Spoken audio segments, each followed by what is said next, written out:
Is Jyoti Kapoor, welcome back to my channel. So friends, 30 days 30 yoga asanas की series का आज है डे 26। हम करने वाले हैं हलासन।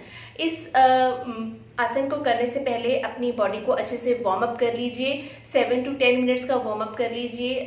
2-3 स्ट्रेचिंग ज़रूर कर लीजिए। फॉरवर्ड एंड बैकवर्ड स्ट्रेचिंग आसनास हैं जो मैंने लिंक डिस्क्रिप्शन में दिया है। उन आसनास को ज़रूर एक बार आप ट्राई कर लीजिए, उसके बाद ही आप इस आसन को ट्राई कीजिए। सो वीडियो को लाइक कीजिए, शेयर कीजिए, सब्सक्राइब कीजिए मेरे चैनल को अगर आपने नहीं किया है। सो लेट्स सी दिस आसन कैसे करना है, इसे स्टेप बाय स्टेप। ये आसन हमारे थायराइड ग्लैंड, पैनक्रियाज और लीवर को एक्टिवेट करता है। कॉन्स्टिपेशन के लिए बहुत अच्छा रहता है। हमारा मेटाबॉलिक रेट इंक्रीज़ करता है और अगर हमें माइग्रेन की प्रॉब्लम है तो उसमें ये हेल्पफुल रहता है। ऑल्सो हमारी इम्यूनिटी को भी ये आसन इंक्रीज़ करता है।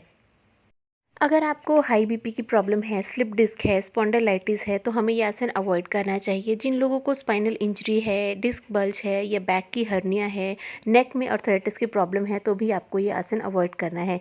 एंड जिन लोगों को वर्टिगो की प्रॉब्लम होती है उन्हें ये आसन किसी गाइडेंस में ही परफॉर्म करना चाहिए। तो चलिए देखते हैं कैसे करना है इस आसन को। सबसे पहले सीधे लेट जाइए। थ्रू आउट आसन हमारी जो ब्रीदिंग है वो नॉर्मल रहेगी। हम अपनी लेग्स को सीधा ऊपर स्ट्रेट करेंगे। धीरे धीरे हम अपनी लेग्स को पीछे की तरफ लेकर जाएंगे। हाथों के सपोर्ट से हम पीछे लेकर जाएंगे उन्हें। अपनी लेग्स को स्ट्रेच कर लीजिए। अपने टोज़ को आप फ्लोर के साथ टच करके रखेंगे। अपने हाथों को आप सीधा रख सकते हैं। अगर आप सीधा नीचे नहीं रख पा रहे हैं तो रिब्स को भी सपोर्ट दे सकते हैं। अपनी कमर को सपोर्ट दे के रख सकते हैं यहाँ पर अपने हाथों से। सो चिन हमारी यहाँ पर चेस्ट के साथ लग जाती है जब हम इस आसन को करते हैं। सो 5 to 10 काउंट्स तक आप इस आसन को होल्ड कर सकते हैं। ब्रीदिंग हमारी यहाँ पे नॉर्मल होनी चाहिए। सो स्लोली हम अपनी लेग्स को बेंड करेंगे। हाथों के सपोर्ट के साथ धीरे धीरे इस आसन से बाहर आ जाएंगे।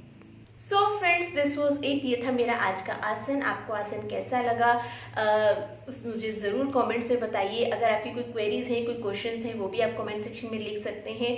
मैं ज़रूर उन्हें रिप्लाई करने की कोशिश करूँगी। सो मिलते हैं मेरी नेक्स्ट वीडियो में। Till then bye bye and take care and yes, video को ज़रूर लाइक कीजिए।